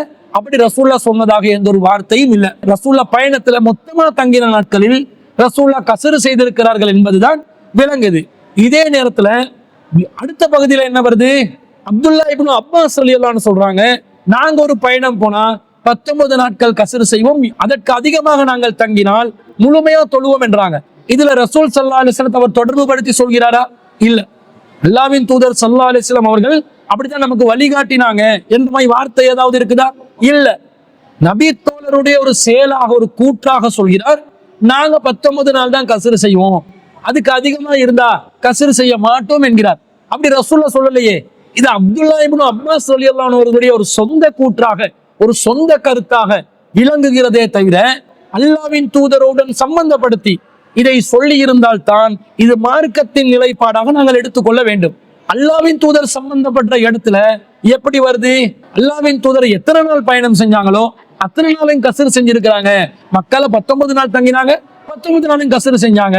20-30 நாள் தங்கியிருந்தா 20-30 நாளும் கஸ்ரு செஞ்சிருப்பாங்கன்னு தானே விளங்குது. அப்ப அதுதானே மார்க்கத்தின் நிலைப்பாடு. ரசூலுல்லாஹ் வரையறுக்காத போது அதை வரையறுப்பதற்கு அல்லாஹ்வின் தூதரை தாண்டி எந்த ஒருவருக்கும் அதிகாரம் இல்லை. மார்க்கம் என்பது அல்லாஹ் தீர்மானிப்பது. அப்ப அல்லாஹ் மார்க்கத்தை சொல்லியிருக்கணும், அல்லது அல்லாஹ்வின் தூதரோடாக அந்த மார்க்கத்தை சொல்லியிருக்கணும். இதை தாண்டி ஒரு நபி தோழர் மார்க்கத்தில் ஒரு அம்சத்தை வரையறுப்பதாக இருந்தால் அது வஹீன் அடிப்படையில் சொன்னது அல்ல, அந்த நபி தோழருடைய தனிப்பட்ட கூற்றாகத்தான் வருகிறது என்ற அடிப்படையில் அதை நாங்கள் சட்டமாக எடுத்துக்கொள்வதற்கு அவசியம் இல்லை. அப்ப எத்தனை நாள் தங்கினாலும் கஸ்ரு செய்து கொள்ளலாம் என்பதுதான் நமக்கு இந்த ஹதீஸ்ல இருந்து விளங்கக்கூடிய சட்டமாக இருக்கிறது. அப்ப வெளிநாட்டுக்கு நீங்க 2 வருஷம் போனாலும் 2 வருஷமும் நீங்கள் கஸ்ரு செய்து தொழுதால் யாரும் அதை குற்றம் பிடிக்க முடியாது. ஆனா பொதுவான ஒரு விதிமுறை இது. என்ன விதிமுறை? இந்த செய்தி நசாயில 1456வது செய்தியா வருது. நபிகள் நாயகம் ஸல்லல்லாஹு அலைஹி வஸல்லம் அவங்க மக்காவுக்கு போறாங்க தானே. அப்ப அந்த உம்ரா செய்யற நேரத்துல ஆயிஷா ரலியல்லாஹு அன்ஹா அறிக்கிறாங்க, அன்ஹா அத்தமரத், ஆயிஷா ரலியல்லாஹு அன்ஹா அவர்கள் உம்ரா செய்தார்கள் மா ரசூலில்லாஹி ஸல்லல்லாஹு அலைஹி வஸல்லம், ரசூல் ஸல்லல்லாஹு அலைஹி வஸல்லம் அவர்களுடன், மினல் மதீனத்தி இலல் மக்கா, மதீனாவிலிருந்து மக்காவுக்கு சென்று உம்ரா செய்தார்கள். ஹத்தா இதா கதிமத் மக்கத்த, அவங்க மக்காவை அடைந்த போது, யா ரசூல் அல்லாஹ், அல்லாஹ்வின் தூதரே, பி அபி அன்த வ உம்மி, என்னுடைய தாயும் தந்தையும் உங்களுக்கு அர்ப்பணமாகட்டும். கசர்த்த வ அத்மம்து, நீங்கள் சுருக்கி தொழுதீர்கள், நானும் முழுமையாக தொழுதேன். ஃபஅஃப்தர்த வ சும்து, நீங்களோ நோன்பை விட்டீர்கள், நானும் நோன்பு பிடித்தேன் என்று சொல்கிறார்கள். அதாவது பயணத்துல வர்றாங்க, ரசூல் ஸல்லல்லாஹு அலைஹி வஸல்லம் கஸ்ரு செஞ்சிருக்கிறாங்க, ஆயிஷா ரலியல்லாஹு அன்ஹா முழுமையா தொழுந்திருக்கிறாங்க, ரசூலுல்லாஹ் பயணத்துல நோன்பு விட்டு இருக்கிறாங்க, ஆயிஷா ரலியல்லாஹு அன்ஹா நோன்பு பிடிச்சிருக்கிறாங்க. இதை பத்தி ரசூல் ஸல்லல்லாஹு அலைஹி வஸல்லம் அவர்களிடம் கேட்கும் போது ரசூலுல்லாஹ் சொல்றாங்க, அஹ்சன்தியா ஆயிஷா, ஆயிஷாவை நீங்க அழகாக செய்து விட்டீர்கள். வமா ஆப அலைய, ரசூலுல்லாஹ் என்னை குறை கூறவில்லை என்று இந்த செய்தியில வருது. ஒரு பயணத்தில் இருப்பவர் நோன்பை விட்டு விடுவதற்கு சலுகை இருக்கிறது, தொழுகையை சுருக்கி தொழுவதற்கு சலுகை இருக்கிறது. அந்த சலுகையை ரசூலுல்லாஹ் பயன்படுத்தி இருக்கிறாங்க. ஆனா ஆயிஷா ரலியல்லாஹு அன்ஹா முழுமையாக நிறைவேற்றி இருக்கிறாங்க, நோன்பும் பிடிச்சிருக்கிறாங்க பயணத்துல, அதே போன்று தொழுகையை முழுமையாக நிறைவேற்றி இருக்கிறாங்க. ரசூலுல்லாஹ் இதை குறை சொன்னாங்களா? குறை கூறவில்லை. அப்ப அதற்கு மார்க்கத்துல அனுமதி இருக்குது. அப்ப 2 வருஷம் ஒருத்தர் பயணத்துல போனா அவர் பயணத்துல இருக்கிற காலம் வரைக்கும் அவருக்கு கஸ்ரு செய்யறதுக்கு மார்க்கம் அனுமதிக்குது, நாட்களை வரையறுக்கவில்லை. அதே நேரத்துல அவரு சுருக்கித்தான் தொழணுமான்னு கேட்டா அப்படி கிடையாது. முழுமையாக நிறைவேற்றுவதற்கு வாய்ப்பு இருந்தால் தாராளமாக முழுமையாக நிறைவேற்றிக் கொள்ளலாம். அப்படி செய்வது மார்க்கத்துல குறை இல்லை. எனவே அந்த சகோதரர்கள் தங்களுக்கு கடும் பிஸியா இருக்கிற நேரங்கள்ல சுருக்கி தொழுற சலுகையை பயன்படுத்திக் கொள்ளலாம், சேர்த்து தொழுற சலுகையை பயன்படுத்திக் கொள்ளலாம். ஃப்ரீயா ரிலாக்ஸா இருக்கிற நேரத்துல அந்த ஜமாத்துகளோட கலந்து உரிய நேரத்துல உரிய முறையில அந்த முழுமையான தொழுகையை நிறைவேற்ற அந்த வழிமுறையை பயன்படுத்திக் கொள்ளலாம். இப்படி மாறி மாறி பயன்படுத்தி கொண்டாலும் அவர்கள் மீது குற்றம் வராது என்பதை இந்த செய்திகளிலிருந்து நாங்கள் விளங்கிக் கொள்கிறோம். எனவே எத்தனை நாட்கள் என்றாலும் ஒருவர் பயணத்தில் இருந்தால் கஸ்ரு செய்து கொள்ளலாம். அதே நேரத்துல முழுமையாக ஒருவர் தொழுவதற்கு விரும்பினால் அதற்கும் மார்க்கத்தில் அனுமதி இருக்குது. அது அழகான வழிமுறை என்றும் அல்லாஹ்வின் தூதர் ஸல்லல்லாஹு அலைஹி வஸல்லம் அவர்கள் வழிகாட்டி இருக்கிறார்கள் என்பதுதான் அந்த சகோதரருடைய கேள்விக்கு நாங்கள் பதிலாக பதிவு செய்து கொள்கிறோம். இன்னொரு சகோதரி கலாவேவல இருந்து கேட்கிறாங்க, அஸ்ஸலாமு அலைக்கும். வலைக்கும் சலாம். ஐவேளை தொழுகைக்கு முன்பின் சுண்ணத்தை குறிப்பிடவும் என்று கேட்கிறாங்க. அதாவது இந்த சகோதரி என்ன கேட்கிறாங்கன்னா, முன்பின் சுண்ணத்துகள் ஒவ்வொரு தொழுகையில முன்பின் சுண்ணத்துகள் இருக்குதே, ஐவேளை தொழுகையில முன்பின் சுண்ணத்துகள் இருக்கிறதே, அது எத்தனை ரக்காத்துகள் எப்படி தொழணும் என்று கேட்கிறாங்க. அப்போ ஒவ்வொரு தொழுகைக்குரிய அந்த செய்திகள் எப்படி வருதுன்றதை நாங்கள் பார்ப்போம். ஃபஜ்ர் தொழுகையில நபி ஸல்லல்லாஹு அலைஹி வஸல்லம் அவர்கள் முன் சுண்ணத்தாக 2 ரக்காத்துகள் தொழுதிருக்கிறார்கள் என்று சஹீஹுல் புகாரிலே 1163வது செய்தியில பதிவு செய்யப்பட்டிருக்கிறது. லம் யகுனின் நபியு ஸல்லல்லாஹு அலைஹி வஸல்லம் அலா ஷைஇன் மினன் நவாஃபிலி அஷத்த மின்ஹு தஆஹுதன் அலா ரகாத்தைல் ஃபஜ்ரி. நபி ஸல்லல்லாஹு அலைஹி வஸல்லம் அவர்கள் ஃபஜ்ருடைய முன் சுன்னத் 2க்கு கொடுத்த முக்கியத்துவத்தை போல உபரியான எந்த தொழுகைக்கும் முக்கியத்துவம் கொடுத்ததில்லை என்று ஆயிஷா ரலியல்லாஹு அன்ஹா சொல்றாங்க. அப்ப ஃபஜ்ர் தொழுகைக்கு முன் 2 ரக்காத்துகள் சுன்னத்து தொழலாம் என்பதை நாங்கள் விளங்கிக் கொள்கிறோம். அதே நேரத்துல ஃபஜ்ர் தொழுகைக்கு பின்னால் சுன்னத் தொழுகை இருக்குதான்னு கேட்டா பின்னாடி எந்த சுன்னத் தொழுகையும் இல்லை. சஹீஹுல் புகாரில 581வது செய்தி உமர் ரலியல்லாஹு அன்ஹு அவங்க அறிவிக்கிறாங்க, அண்ணன் நபி ஸல்லல்லாஹு அலைஹி வஸல்லம் நஹா அனிஸ் ஸலாத்தி பஅத சுப்ஹி. ரசூலுல்லாஹ் சுபஹுக்கு பிறகு தொழுவதை தடுத்தார்கள். அத்தா தஸ்ருக ஷம்சு, சூரியன் உதிக்கும் வரைக்கும். வ பஅதல் அஸ்ரி, அஸ்ர் தொழுகைக்கு பிறகு. ஹத்தா தஹுருப, சூரியன் மறையும் வரைக்கும் எந்த தொழுகையும் தொழ வேண்டாம் என்று ரசூலுல்லாஹ் தடுத்ததாக செய்தி வருது. அப்ப சுபஹ் தொழுகைக்கு பிறகு சூரியன் உதிக்கும் வரைக்கும் எந்த ஒரு சுன்னத் தொழுகையும் இல்லை என்பதிலிருந்து சுபோக்கு பின் சுன்னத் இல்லைன்னு விளங்குது. சுபோக்கு அப்ப முன்னாடி 2 ரக்காத் சுன்னத் இருக்குது, பின்னாடி சுன்னத் ரக்காத்துகள் இல்லை. லுஹருக்கு எப்படி வருதுண்டா, சஹீஹுல் புகாரில 937வது செய்தியில வந்து கான யுஸல்லி கப்ல லுஹ்ரி ரக்அத்தைனி. ரசூலுல்லாஹ் லுஹருக்கு முன்னாடி 2 ரக்காத்துகள் தொழக்கூடியவர்களாக இருந்தார்கள். வ பஅதஹா ரக்அத்தைனி, லுஹருக்கு பின்னாடி 2 ரக்காத்துகள் தொழக்கூடியவர்களாக இருந்தார்கள் என்று இந்த செய்தியில வருது. அப்ப லுஹருக்கு முன்னாடி 2 ரக்காத்துகளும் லுஹருக்கு பின்னாடி 2 ரக்காத்துகளும் தொழலாம். அதே போன்று சஹீஹுல் புகாரிலே 1182வது செய்தியில அண்ணன் நபிய ஸல்லல்லாஹு அலைஹி வஸல்லம் கான லா யதஉ அர்பஹன் கப்ல லுஹ்ரி.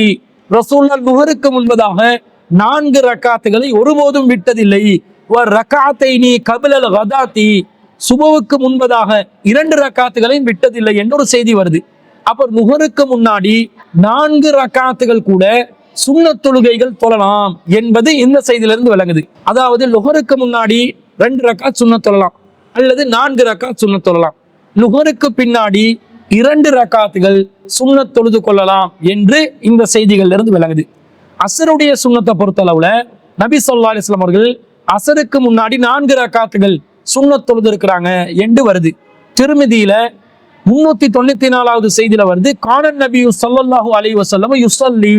ரசூலுல்லாஹ் தொழக்கூடியவர்களாக இருந்தார்கள். கப்லல் அஸ்ரி, அஸ்ர் தொழுகைக்கு முன்பதாக அர்பஅ ரக்அத்தின், 4 ரக்காத்துகள் தொழக்கூடியவர்களாக இருந்தார்கள். யஃப்ஸிலு பைனஹுன்ன பித்தஸ்லீம், ரசூலுல்லாஹ் அந்த 4 ரக்காத்துகளுக்கு இடையில் சலாம் சொல்லிக் கொள்வார்கள். அலல் மலாயிகத்தில் முக்கர்ரபீன், நெருக்கமான வானவர்களுக்கு சலாம் சொல்லிக் கொள்வதன் மூலமாக 4 ரக்காத்துகளுக்கு இடையில் 2ஆக பிரித்துக் கொள்வார்கள் என்று இந்த செய்தியில வருது.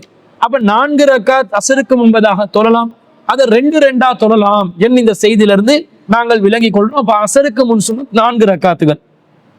அதே போன்று மஹ்ரிபுடைய சுன்னத்தை பொறுத்தவரையில் நபி ஸல்லல்லாஹு அலைஹி வஸல்லம் அவர்கள் மஹ்ரிபுக்கு முன்னாடி 2 ரக்காத் சுன்னத் தொழுதிருக்கிறாங்க, மஹ்ரிபுக்கு பின்னாடி 2 ரக்காத் சுன்னத் தொழுதிருக்கிறாங்க. எப்படி வருதுண்டா, சஹீஹுல் புகாரிலே 1183வது செய்தியில வருது, ரசூல் ஸல்லல்லாஹு அலைஹி வஸல்லம் அவங்க சொல்றாங்க, ஸல்லு கப்ல ஸலாத்தில் மஹ்ரிபி, மஹ்ரிபுடைய தொழுகைக்கு முன்னாடி நீங்கள் தொழுது கொள்ளுங்கள்.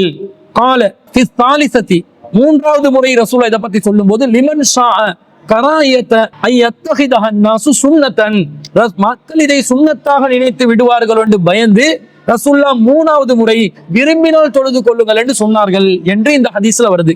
அப்ப இந்த ஹதீஸ் என்ன சொல்லுது, மஹ்ரிபுக்கு முன்னாடி 2 ரக்காத்துகள் சுன்னத் தொழுது கொள்ளலாம். ரசூல் அமர் கட்டளையிட்டு இருக்கிறாங்க. அதே நேரத்துல அது வலியுறுத்தப்பட்டதாக இல்லை, விரும்பினா தொழுதுக்கோங்க என்ற மாதிரி சொல்லி இருக்கிறத பாக்குறோம். அதே போன்று ரசூல் ஸல்லல்லாஹு அலைஹி வஸல்லம் அவர்கள் மஹ்ரிபுக்கு முன்னாடி 2 ரக்காத் தொழ சொல்லி அபூதாவுதுல 1089வது செய்தியிலே ஒரு செய்தி பதிவு செய்யப்பட்டிருக்குது, ஸல்லு கப்லல் மஹ்ரிபி ரக்அத்தைன், மஹ்ரிபுக்கு முன்னாடி 2 ரக்காத் தொழுது கொள்ளுங்கள் என்று சொல்றாங்க. இந்த செய்தி அபூ தாவூதுல வருது. சஹீஹுல் புகாரில 937வது செய்தியில வருது, வபஅதல் மக்ரிபி ரக்அத்தைனி ஃபீ பைத்திஹி, ரசூலுல்லாஹ் மக்ரிபுக்கு பின்னாடி தன்னுடைய வீட்டுக்கு சென்று 2 ரக்காத் சுன்னத் தொழுவார்கள் என்று வருகிறது. அப்ப மக்ரிபுக்கு முன்னாடி 2 ரக்காத் தொழலாம், மக்ரிபுக்கு பின்னாடியும் 2 ரக்காத் சுன்னத் தொழலாம் என்பதை விளங்கிக் கொள்கிறோம். அதே நேரத்தில் இஷாவுடைய சுன்னத்தை பொறுத்த அளவுல இதே சஹீஹுல் புகாரில 624வது செய்தியில வருது, பைன குல்லி அதானைனி ஸலாத்துன், ஒவ்வொரு 2 அதான்களுக்கு மத்தியிலும் ஒரு தொழுகை இருக்கிறது.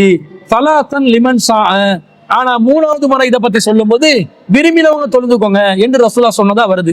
ஒவ்வொரு 2 அதான்களுக்கு இடையிலும் என்றா அதானுக்கும் இக்காமத்துக்கும் இடையில் என்று அர்த்தம். இக்காமத்துக்கும் அதான் என்றுவாங்க. அதானுக்கும் இக்காமத்துக்கும் இடையில் ஒவ்வொரு தொழுகையிலும் ஒரு தொழுகை உண்டு. அப்ப 2 ரக்காத் தொழுது கொள்ளலாம் என்பதை விளங்கிக் கொள்ளணும். இப்ப இஷாக்கு ரசூலுல்லாஹ் முன்னாடி தொழுந்தாங்கன்னு நேரடி ஹதீஸ்கள் எதுவும் காண கிடைக்கவில்லை. ஆனா இந்த செய்தியிலிருந்து பொதுவாக ஒவ்வொரு இக்காமத்துக்கும் ஒவ்வொரு பாங்குக்கும் இக்காமத்துக்கும் இடையில் 2 ரக்காத் இருப்பதாக ரசூலுல்லாஹ் சொல்வதனால இஷாக்கு முன் சுன்னத்தாக 2 ரக்காத்தை தொழுது கொள்ளலாம் என்பதை விளங்கிக் கொள்கிறோம். அதே நேரத்துல சஹீஹுல் புகாரில 937வது செய்தியில வபஅதல் இஷாஇ ரக்அத்தைனி, ரசூலுல்லாஹ் இஷாவுக்கு பிறகு 2 ரக்காத்துகள் தொழுவார்கள் என்ற செய்தி வந்திருக்கிறது. எனவே இஷாக்கு பின்னாடியும் 2 ரக்காத் தொழலாம். அப்ப மொத்தமாக சுபோல முன் சுன்னத் 2 ரக்காத், லுஹர்ல முன் சுன்னத் 4 ரக்காத்துகள், பின் சுன்னத் 2 ரக்காத்துகள், அசர்ல முன் சுன்னத் 4 ரக்காத்துகள், மஹ்ரிப்ல விரும்பினால் முன் சுன்னத் 2 ரக்காத்துகள், அது வலியுறுத்தப்படவில்லை. அதே போன்று பின் சுன்னத் 2 ரக்காத்துகள், இஷால முன் சுன்னத் 2 ரக்காத்துகள், பின் சுன்னத் 2 ரக்காத்துகள் என்ற அடிப்படையில் ஒவ்வொரு நாளிலும் ஃபர்லான தொழுகைக்கு முன்பதாகவும் பின்பதாகவும் தொழுது கொள்ளலாம் என்று நாங்கள் விளங்கிக் கொள்கிறோம். இது வலியுறுத்தப்பட்ட ஒரு அமலாக இருக்கிறது. எந்த அடிப்படையில் இது வலியுறுத்தப்படுதுன்னா, ஒரு செய்தி சஹீஹ் முஸ்லிம்ல 1198வது செய்தியாக பதிவு செய்யப்படுகிறது. ரசூல் ஸல்லல்லாஹு அலைஹி வஸல்லம் அவர்கள் சொன்னதாக உம்மு ஹபீபா ரலியல்லாஹு அன்ஹா அவர்கள் அறிவிக்கிறாங்க, மன் ஸல்லஸ்னதை அஸ்ரத ரகாத்தன் ஃபீ யௌமின் வ லைலத்தின், யார் ஒருவர் இரவிலும் பகலிலும் 12 ரக்காத்துகள் தொழுவார்களோ புனிய லஹு பிஹின்ன பைத்தும் ஃபில் ஜன்னா, அவர்களுக்கு இறைவன் சொர்க்கத்திலே ஒரு வீடை கட்டுகிறான் என்று ஒரு செய்தி வருகிறது. அப்போ ஒவ்வொரு நாளும் இரவிலும் பகலும் என்றா மக்ரிப் தொழுகை, இஷா தொழுகை, சுபோ தொழுகை இரவுல வருது, பகல்ல லுஹர் தொழுகை, அசர் தொழுகை வருது. அப்போ ஒவ்வொரு நாளிலும் 24 மணித்தியாலத்துக்குள்ள ஒவ்வொரு நாளிலும் 12 ரக்காத்துகள் சுன்னத் தொழுதால் சொர்க்கத்திலே ஒரு வீடு கட்டப்படும் என்று ஒரு சிறப்பு சொல்லப்பட்டிருக்கிறது. அப்ப எங்களுக்கு சொர்க்கத்துல வீடு வேணுமெண்டா, சொர்க்கத்துல ஒரு சாட்டை அளவுக்கு இடம் நிலம் கிடைப்பது இந்த துனியாவை விட, அதில் உள்ளவற்றை விட சிறந்தது என்றாங்க ரசூலுல்லாஹ். அப்ப சொர்க்கத்துல வீடே கிடைக்குது என்றால் மாளிகைகளாக வீடுகள் கிடைக்கும். அந்த வீடுகளை அடைந்து கொள்வதற்காக ஒவ்வொரு நாளும் 12 ரக்காத்துகள் சுன்னத்தை தொழுங்க என்று ரசூல் ஸல்லல்லாஹு அலைஹி வஸல்லம் சொன்னதாக இந்த செய்தியில வருது.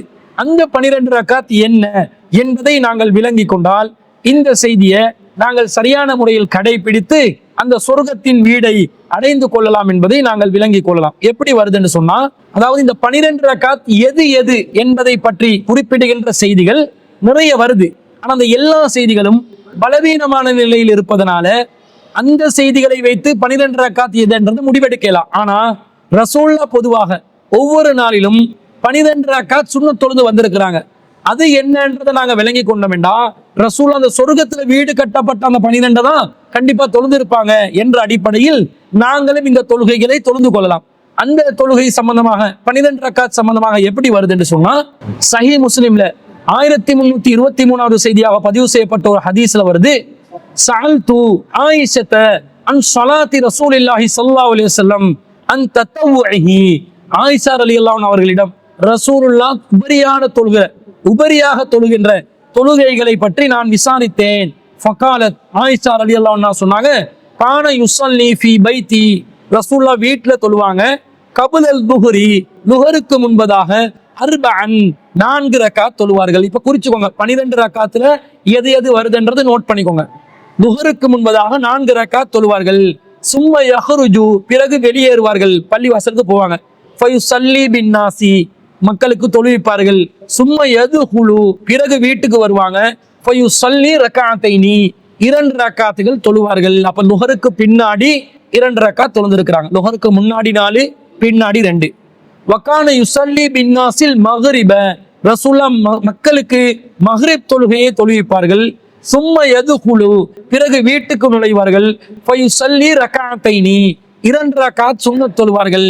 அப்ப மக்ரிபுக்கு பின்னாடி 2 ரக்காத் ரசூலுல்லாஹ் வளமையாக தொழுது இருக்கிறார்கள். ஃபயுஸல்லி பின்னாஸில் இஸா, ரசூலுல்லாஹ் மக்களுக்கு ஈசா தொழுவிப்பார்கள். வயதுகுலு பைத்தி, பிறகு வீட்டுக்கு வருவாங்க. ஃபயுஸல்லி ரக்அத்தைனி, 2 ரக்காத் தொழுவாங்க. ரசூலுல்லாஹ் இசாக்கு பின்னாடி 2 ரக்காத் சுன்னத்தை வளமையாக தொழுதிருக்கிறார்கள். பிறகு ரசூல் ஸல்லல்லாஹு அலைஹி வஸல்லம் வித்ர் தொழுகை, இரவு தொழுகை 9 ரக்காத் தொழுவது சம்பந்தமாக ஆயிஷா ரலியல்லாஹு அன்ஹா அவங்க அறிவிக்கிறாங்க. வகான யுஸல்லி மினல் லைலி 9 ரக்காத்தின் ஃபீஹின்னல் வித்ரு, ரசூலுல்லாஹ் 9 ரக்காத் தொழுவாங்க, அதுல வித்ரும் இருக்கும். வகான யுஸல்லி லைலன் தவீலன் காயிமன் வ லைலன் தவீலன் காயிதன், சில இரவுகள்ல நீண்டதாக நின்று கொண்டு தொழுவார்கள், சில இரவுகள்ல நீண்டதாக உட்கார்ந்து கொண்டு தொழுவார்கள். வகான இதா கராஹ வஹுவ காயிமுன், ரசூலுல்லாஹ் நின்று கொண்டிருந்துதான் ஓதுவார்கள். ரகா வஸஜத வஹுவ காயிமுன், ருக்கு சஜதா செய்யும் போது நின்று கொண்டுதான் செய்வார்கள். வைதா கர காயிதன், ரசூல் ஸல்லல்லாஹு அலைஹி வஸல்லம் அவங்க உட்கார்ந்து கொண்டு ஓதினார்கள் என்றால் ரகா வஸஜத வஹுவ காயிதுன், உட்கார்ந்த நிலையிலேயே சுஜூத் செய்வார்கள், ருக்கு செய்வார்கள். வகான இதா தலஅல் ஃபஜ்ரு, ரசூலுல்லாஹ் ஃபஜ்ரை அடைந்தால் ஸல்லா ரக்அத்தைனி, 2 ரக்காத் தொழுவார்கள் என்று வருகிறது. அப்ப ரசூலுல்லாஹ் சுபுக்கு முன் சுன்னத் 2 ரக்காத், லுஹருக்கு முன் சுன்னத் 4 ரக்காத், லுஹருக்கு பின் சுன்னத் 2 ரக்காத், மக்ரிபுக்கு பின் சுன்னத் 2 ரக்காத், இஷாக்கு பின் சுன்னத் 2 ரக்காத் என்ற வீதத்தில் 12 ரக்காத்துகள் ஒவ்வொரு நாளும் தொழுதிருக்கிறார்கள் என்பதை வைத்து இந்த 12 ரக்காத்தை யார் ஒவ்வொரு நாளும் தொழுவார்களோ அவர்கள் சொர்க்கத்திலே ஒரு வீட்டை அடைந்து கொள்வார்கள் என்று இஸ்லாமிய மார்க்கம் வழிகாட்டி இருப்பதை நாங்கள் பார்க்கிறோம். எனவே சொர்க்கத்தில் வீடுகளை ஒவ்வொரு நாளும் அடைய விரும்புபவர்கள் முன்பின் சுன்னத்துகளில் இந்த 12ஐ தெரிவு செய்து தொழுது வந்தால், நபிகளார் அந்த 12ஐ தெரிவு செய்து தொழுது வந்திருப்பதனால் நமக்கு கண்டிப்பாக அந்த சொர்க்கத்தின் வீட்டை ஒவ்வொரு நாளும் அடைந்து கொள்ளலாம் என்பதையும் இந்த செய்திகளிலிருந்து நாங்கள் விளங்கிக் கொள்கிறோம். அல்லாஹ் தஆலா நம்முடைய அமல்களை பொரிந்து கொள்ள வேண்டும். பொருந்தி கொண்ட அந்த அமல்கள் நமக்கு சொர்க்கத்திலே மகத்தான வெற்றியை தரக்கூடியதாக ஆக்கிக் கொள்வதற்கு நபிகளாருடைய வழிமுறையை நாங்கள் கடைபிடித்து அவற்றை நிறைவேற்றினால் நிச்சயமாக நாங்கள் மறுமையிலே வெற்றி பெறுவோம் என்பதையும் கூறிக்கொண்டு இந்த வாரத்திற்கான நீங்கள் கேட்ட அனைத்து கேள்விகளுக்கும் பதில் அளித்திருக்கிறோம். இன்ஷா அல்லாஹ் தொடர்ந்து இந்த நிகழ்ச்சியை நாங்கள் நடத்தி வருவோம். உங்களுடைய கேள்விகளை திரையில் தென்படக்கூடிய வாட்ஸ்அப் இலக்கத்திற்கு தெளிவாக எழுத்திலே அனுப்பி வையுங்கள். உங்களுக்கு பதிலளிப்பதற்கு அது இலகுவானதாக இருக்கும். இன்ஷா அல்லாஹ் சிலோன் தௌஹீத் ஜமாத் எப்போதும் சத்திய கொள்கையை மக்கள் மத்தியிலே நிலைநிறுத்துவதற்கும், மக்களுக்கு மார்க்கத்தை தெளிவுபடுத்துவதற்கும், அசத்தியத்தை தோளிருப்பதற்கும் என்றும் காத்திருக்கிறோம் என்பதையும் கூறிக்கொண்டு விடைபெறுகிறேன். வாஹிரு தஅவானா அனில் ஹம்துலில்லாஹி ரப்பில் ஆலமீன். சுப்ஹானக அல்லாஹும்ம வ பிஹம்திக அஷ்ஹது அல்லா இலாஹா இல்லா அன்த அஸ்தக்ஃபிருக வ அத்தூபு இலைக்.